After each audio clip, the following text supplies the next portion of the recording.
사순절을 맞이하여서 성경이 강조하고 있는 신앙의 핵심적인 가르침을 살펴보고 있습니다. 사순절의 첫 번째 주일에는 하나님 중심에 대한 신앙을 살펴보았습니다. 고린도전서 10장 31절은 너희가 먹든지 마시든지 무엇을 하든지 다 하나님의 영광을 위하여 하라 라고 명령하고 있습니다. 따라서 성도는 이 사순절 기간을 통하여 사람 중심이 아닌 하나님 중심의 삶을 훈련하고 성숙해 가는 기간이 되어야 할 것입니다. 하나님의 중심의 삶은 성도에게 있어서 주일을 성수함으로 나타날 수 있습니다. 세상 사람들에게 일요일은 자신들의 기쁨과 행복을 목적으로 하는 날이라고 하면 똑같은 주일은 성도들이 함께 모여 하나님을 기쁘시게 하며 또 하나님께 감사와 영광의 예배를 드리우는 날이기 때문입니다. 우리의 믿음의 조상들은 1919년 3월 3일에 예정되었던 대한 독립을 위한 만세 운동이 주일에 일어나지 않도록 주일 전날인 3월 1일로 앞당겼던 것입니다. 따라서 주일 성수는 국가의 어떤 일보다도 우선해야 하는 것입니다. 초대교회도 사도행전 20장 7절에서 주간의 첫날에 우리가 떡을 떼려 하여 모였더니 라고 하였습니다. 초대교회는 첫날에 주일에 모여서 함께 하나님께 예배하는 날로 삼았던 것을 볼 수 있습니다. 성도는 항상 하나님 중심의 믿음으로 살아가야 하는데 우리는 주일 예배와 주일을 성수함으로 하나님 중심의 삶을 살아갈 수 있는 것입니다. 대한예수교 장로교 헌법 예배모범 1장에 보면 주일을 거룩히 지킬 것이라고 강조하고 있습니다. 그 1항에 보면 주일을 기념하는 것은 사람의 당연한 의미이다. 미리 육신의 모든 사업을 정돈하고 속히 준비하여 성경이 가르친 대로 그날을 거룩함에 구애가 받지 않게 하라라고 하였습니다. 성도는 주일을 성수하는 것이 가장 기본이며 주일 예배에 방해됨이 없도록 미리 이를 정리하고 준비해야 함을 교훈하고 있는 것입니다. 끝으로 그 6항에 보면 이와 같이 엄숙한 태도로 예배를 마친 후에는 남은 시간은 기도하며 성경을 공부하고 병자를 방문하며 가난한 자를 구제하고 불신자에게 전도하며 경건하고 사랑하며 은혜로운 일을 행하는 것이 옳도다라고 하였습니다.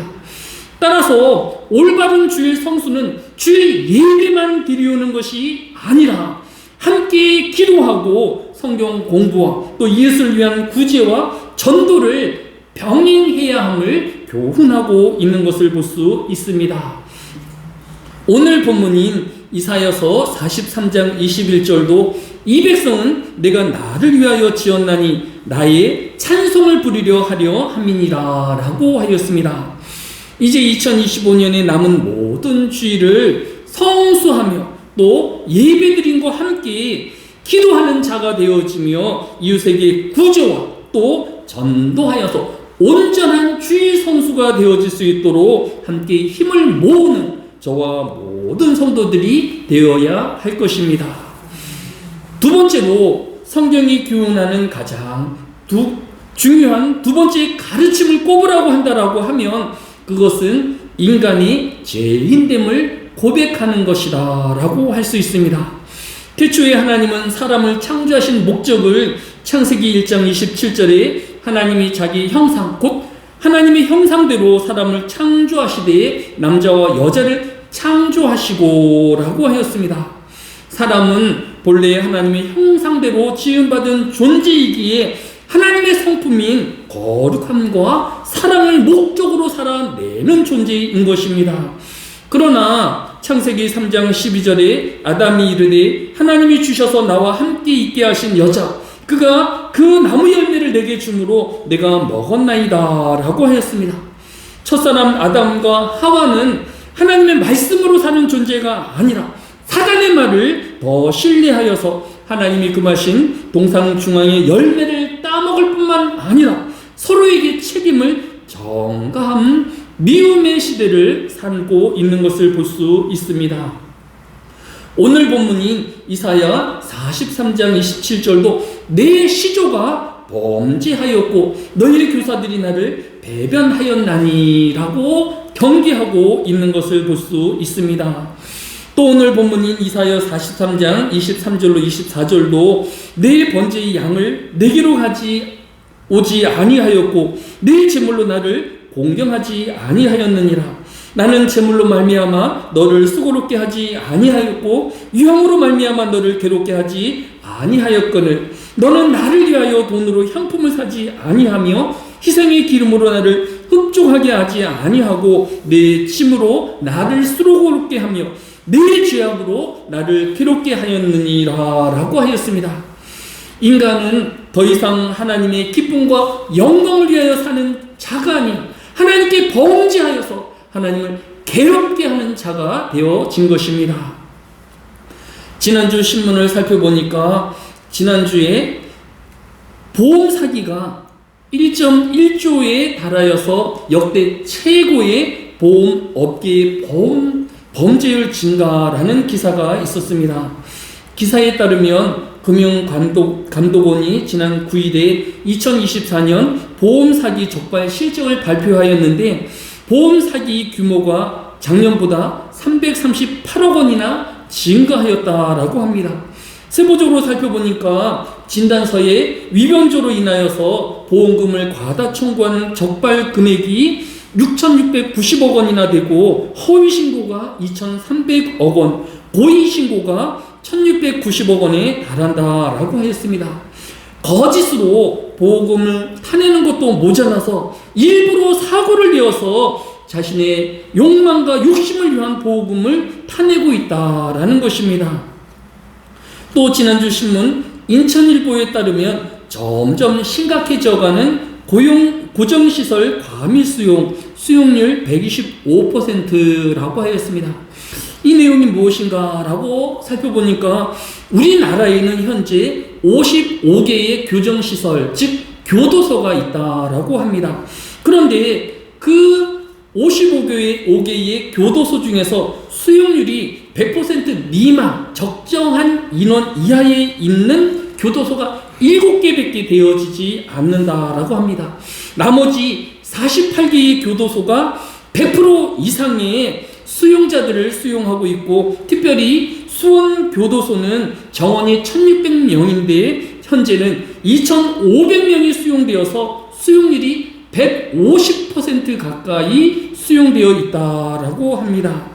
현재 대한민국의 교도소에는 자신의 욕망과 욕심을 위하여 사회 또 사람에 대하여 범죄한 사람들이 적정 인원 수준을 넘어서 125%가 수용되어 있는 범죄자가 넘쳐나는 나라와 사회가 되었다라는 것입니다. 여러분도 보았겠지만 지난 2일에 충남 서천에서는 한 번도 알지 못하였던 40대 여인을 흉기를 흔들러 살해한 이지연 씨가 충남 경찰청에서 신상 정보가 공개되어 이번 주부터 그의 이름과 나이, 얼굴이 공개되어지고 있습니다. 현재 우리 사회는 속여서라도 보험금을 타내고 일명식도 없는 사람을 무참하게 살해하며 교도소에는 죄인들이 넘쳐나는 범죄의 시대에 살고 있는 것입니다. 그러면 어떤 사람이 범죄자이고 어떤 사회가 범죄의 도시일까요?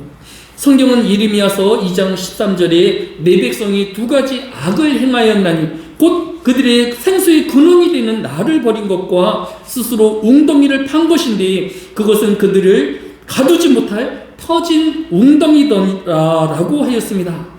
성경은 악한 자 또 범죄자들을 하나님 중심이 아닌 하나님을 버리고 자신의 욕망과 욕심으로 사는 사람들이라고 정의하고 있습니다. 또 로마서 3장 23절이 모든 사람이 죄를 범하였음에 하나님의 영광에 이르지 못하더니라고 하였습니다. 하나님을 버리고 자신의 욕망과 욕심으로 사는 모든 사람이 그 하나님의 영광에 이르지 못하며 그의 나라에 들어갈 수 없음을 성경이 교훈하고 있는 것입니다. 따라서 먼저 모든 이 땅의 사람들은 하나님의 영광과 또 하나님의 은혜에 감사할 수 있는 믿는 자가 되어져야 할 것입니다. 또 믿는 성도들 하여서 만족할 것이 아니라 자신의 죄와 허물을 철저하게 회개하고 돌이켜서 자신의 삶이 실질적으로 경건하고 거룩한 삶이 되도록 하여야 하는 것입니다. 사순절은 이처럼 아직 믿지 않는 자들에게 복음을 전하는 기간이 되어져야 하고 또 믿는 성도들은 자신이 경건함과 거룩함의 삶이 일상이 되어지도록 훈련하는 기간이 되어져야 하는 것입니다. 따라서 이 사순절은 나의 죄인됨을 고백하는 기간이 되어지며 깊이 회개하는 시간이 되어야 할 것입니다. 사도 바울은 디모데전서 1장 15절에서 죄인 중에 나는 괴순이다 라고 하였고 에베소서 3장 8절에는 모든 성주 중에 지극히 작은 자된 나에게 라고 하였습니다. 사도 바울이 모든 성도들에게 믿음이 있는 자이고 또 가장 많은 하나님의 일을 한 사람이라고 일컬어지지만 그는 스스로 나는 죄수 중에 괴수라고 하였고 또 모든 사람 중에서 가장 작은 자라고 자신의 죄를 회개하며 또 하나님 앞에 용서를 구하는 기도를 드리고 있는 자인 것을 볼 수 있습니다. 사순절은 나의 의로움을 드러내는 기간이 아니라 나의 죄됨을 인정하고 하나님의 용서와 회개의 기간이 되어야 할 것입니다. 두 번째로 개인의 타락과 범죄는 개인의 욕심과 욕망 때문에 일어난다라고 하면 사회가 또 국가가 범죄화되어지는 이유는 무엇일까요? 이번 달에 신동아 3월호에 보면 스웨덴에서 지난 2월 4일에 총기 사건으로 11명이나 사망하는 사건이 일어났었다라고 합니다. 이때 스웨덴의 실비아 왕비가 이 11명이 숨진 장소를 찾아가서 이들을 추모하며 아름다웠던 스웨덴은 어디로 갔는가라고 한탄하였다라고 합니다.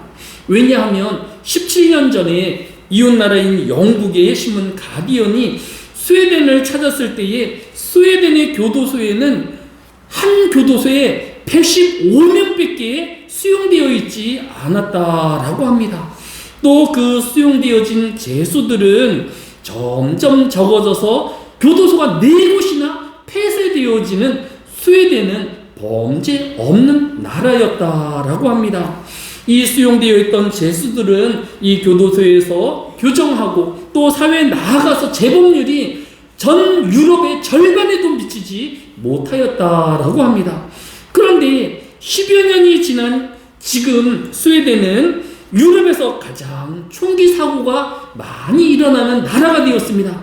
유럽 전체가 총기 사고로 사망하는 인원이 1.7명인데 스웨덴은 그 2배가 넘는 4명이 총기 사고로 사망한 나라가 되어진 것입니다.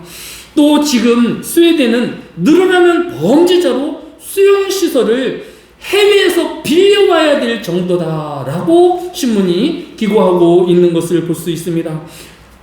어떻게 범죄의 청정국가였던 스웨덴이 이처럼 범죄의 나라와 범죄의 도시가 되었을까요? 이에 대하여 스톡홀름대의 범죄학 한 교수는 영국 신문에 기고하기를 범죄의 증가를 늦추려고 하면 사회의 불평등을 줄여야 한다라고 진단하였던 기사를 제가 보았습니다. 아무리 낮은 범죄를 가지고 있는 사회나 또 범죄가 없는 사회라 할지라도 사회의 불균형이 깊어지면 깊어질수록 결국 그 나라와 사회는 범죄의 나라가 되어질 수밖에 없다라는 것입니다.